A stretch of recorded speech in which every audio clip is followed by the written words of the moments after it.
Nah dari sini, oh berarti ada ya orang yang memang diberi keringanan, rukhsah, dispensasi untuk tidak puasa, ada. Nih disebutkan di dalam surat Al-Baqarah 184. Ayyaman ma'dudat, puasa itu pada hari-hari tertentu, yaitu tadi Ramadan.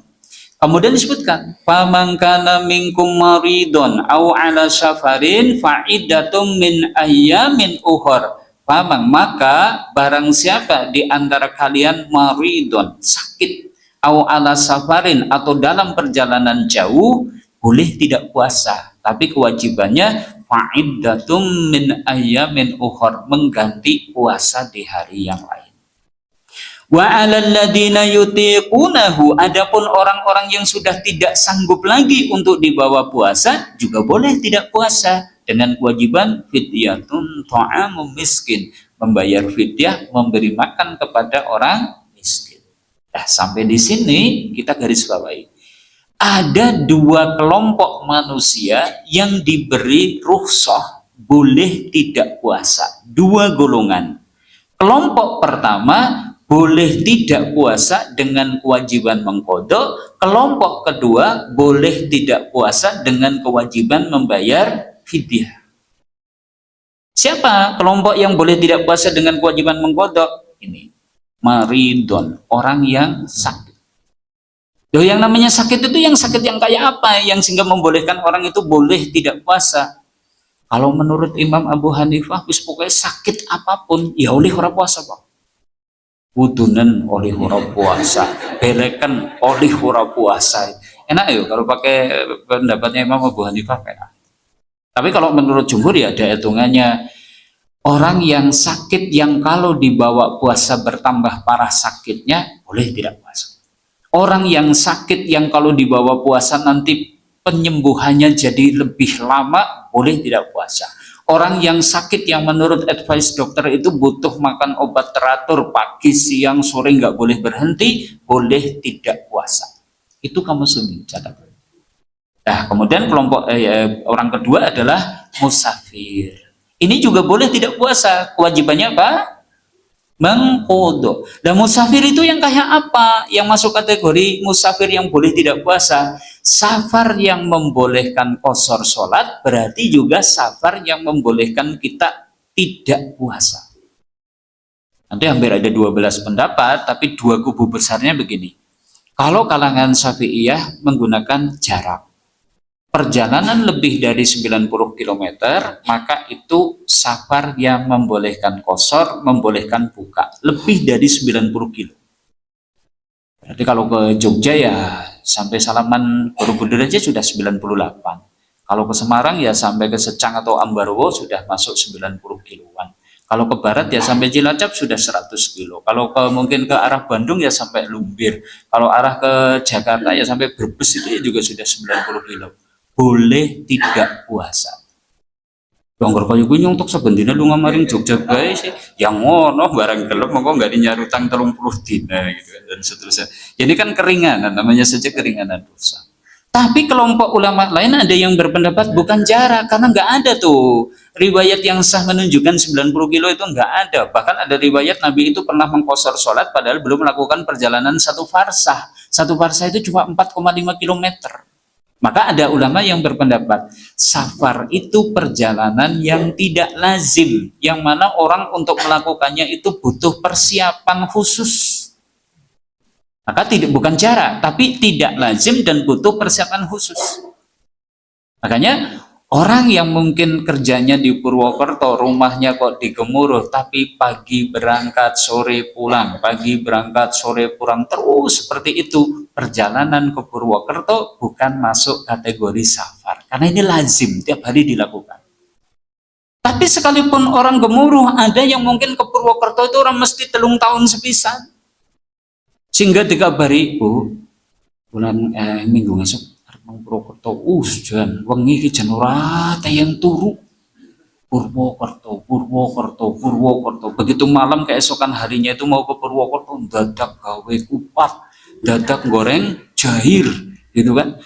butuh persiapan khusus, menyiapkan ini, menyiapkan itu, dan seterusnya. Maka bagi orang ini, ke Purwokerto itu sudah masuk kategori safar. Sampai di sana boleh kosor, andai dia itu puasa, boleh medot. Bisa dipahami? Jadi ada dua kriteria semacam itu. Makanya coba, jangan cok gatos kenapa mboten? Yang batur, telik tonggone neng RSUD Banjar. Juan. Gawa sebuah secepon, jangannya sebuah spom. Padahal kalau lagi makan kayaknya enak banget. Kenapa? Karena batur Banjar itu perkara yang jarang dilakukan, maka bisa masuk kategori safar. Tapi coba bakul sayur yang ngedropin kentang mungkin di pasar Banjar, tiap pagi itu sudah sampai situ, balik lagi, besok balik lagi. Ini bukan masuk kategori safar. Nah, ada ulama yang kayak gitu.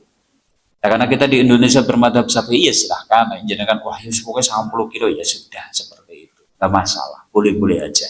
Ini yang kewajibannya kodok. Adapun yang ini kewajibannya membayar fidyah. Siapa dia? Orang jumbo. Jumbo sih pripun? Tua. Tua sehat nih enten, 80 tahun nih gagah puasa ya. Ya ini orang yang fisik dan akalnya sudah lemah. Orang tua kadang sakit gue ngakunya nggak urusan puasa nyung tua kok gitu kan, nggak urusan puasa pak ngakunya tua gitu. Jadi jompo itu fisik dan akalnya lemah. Kemudian sakit tapi sakit menahun, mungkin usianya sih masih muda tapi divonis waduh kayaknya ini stroke dan susah ini sembuhnya dan fisiknya lemah, kalau dibawa puasa nggak bisa, ya sudah nggak usah puasa. Kewajibannya apa tadi? Fidyah gitu kan. Kemudian ini pekerja berat, kalau dalam fikih sunnah itu dianggap boleh fidyah. Kenapa? Tidak bisa beralih ke pekerjaan lain dan tidak bisa mungkin mengganti di hari yang lainnya, sudah cukup dengan fidyah. Karena nanti mungkin bertahun-tahun dia tidak bisa dibawa puasa. Cuma ini ya nanti ada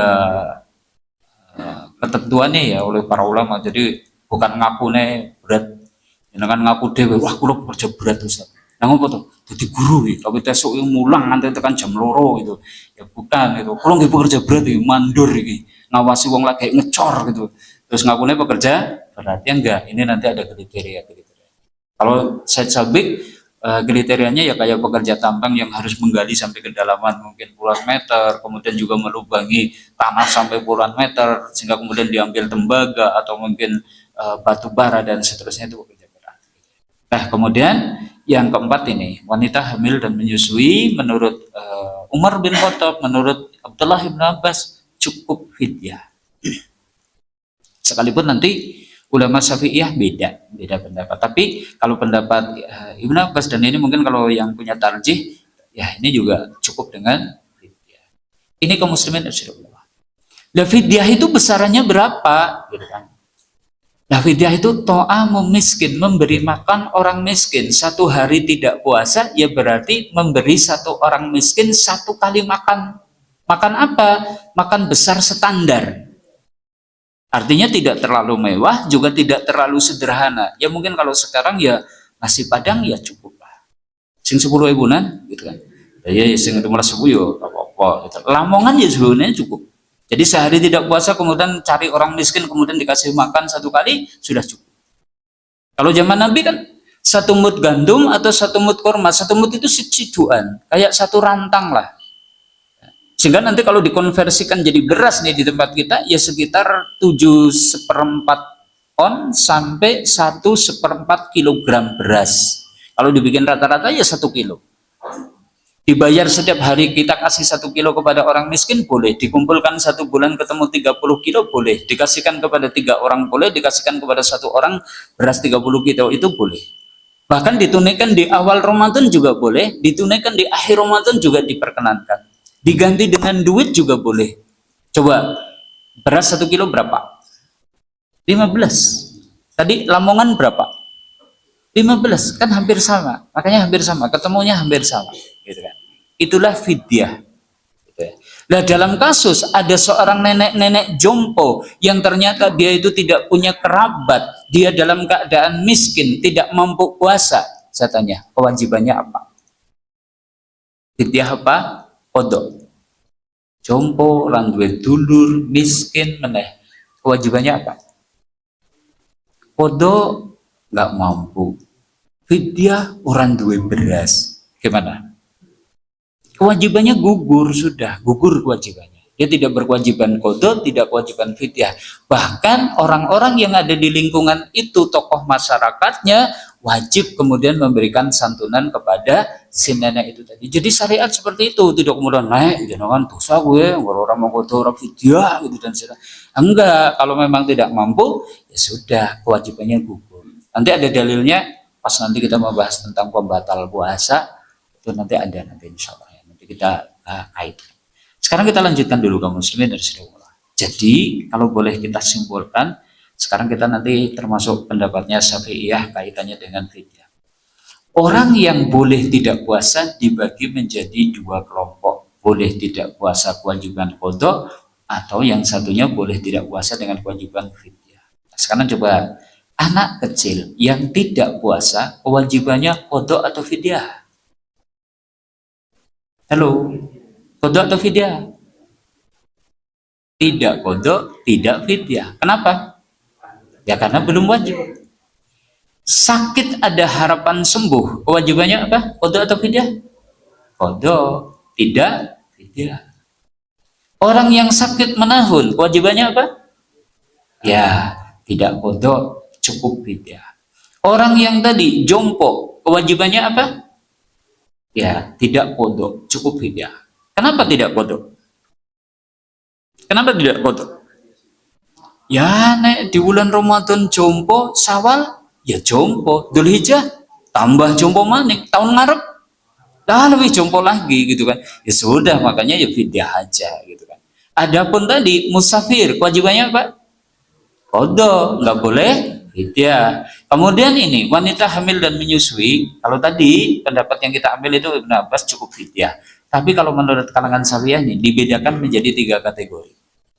Jika wanita hamil dan menyusui tidak puasa gara-gara khawatir akan dirinya, aduh saya lagi hamil, nanti kalau saya puasa saya sok lemas banget, bawa anemia, bawa kurang darah, ya sudah, dia dihukumi seperti orang sakit, nanti berkewajiban qadha ketika sehat.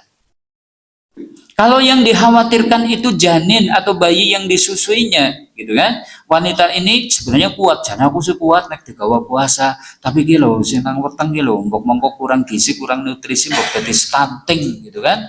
Ya sudah, berarti tidak qadha, kewajibannya fidyah. Tapi kalau kemudian wanita hamil dan menyusui tidak puasa itu karena khawatir akan diri dan bayinya, dirinya juga mungkin nggak kuat, bayinya juga dikhawatirkan nanti kurang gizi, dua-duanya qadha dan juga fidyah. Ini kalau Syafi'iyah gitu. Adapun wanita haid atau wanita nifas, kewajibannya apa? Qadha, bukan fidyah. Seperti ini tabelnya kamu sebentar. Baik, karena ini sudah kayaknya sudah masuk Isya. Ini dulu kita refresh, kita segarkan fikih tentang puasa globalnya. Nanti mungkin kita bahas pembatal. Tapi saya buka dulu nih sesi, kalau ada yang bertanya atau tanya jawab, kami persilahkan. Clear? Clear? Oke. Saya tambahin. Ini sudah Isya atau belum? Sudah? Sudah masuk Isya? Oke. Ya sudah, sementara mungkin itu dulu. Ada poin yang mungkin butuh kita tekankan juga insya Allah pada pertemuan yang akan datang lagi. Pembatal puasa. Dan juga yang tidak membatalkan. Karena ini sesuatu yang penting. Pasti yang membatalkan itu mesti pun dijelaskan dari Nabi SAW. Sehingga kita tinggal merefresh lagi. Sesuatu yang tidak dianggap batal ya sudah. Tidak perlu kemudian khawatir melakukannya. Termasuk nanti mungkin berkumur-kumur ke jangan oleh koratoh gitu dan seterusnya. Dan nanti ada riwayatnya. Baik kaum muslimin, ini dulu kaji kita di sore hari ini. Semoga sekedar menyegarkan kembali sehingga nanti kita masuk Ramadan ya harapannya sudah punya dasar ilmu. Dan nanti 10 hari ini monggo jenengan sinauni melih diambak teng dalem mengkaji, mungkin ketemu dengan ustadz atau di majelis yang lain, silahkan dikaji tentang fikihnya, ilmunya dan seterusnya. Insya Allah jadi kebaikan bagi kita semua. Dan kalau mungkin ketemu dengan loh kok itu beda dan seterusnya, nggak masalah. Semua merujuk kepada ilmu, tinggal kita belajar berlapang dada dan kemudian memilih yang terbaik di antaranya. Latihan beda bukan jadi ganjelan. Siap? Insya Allah.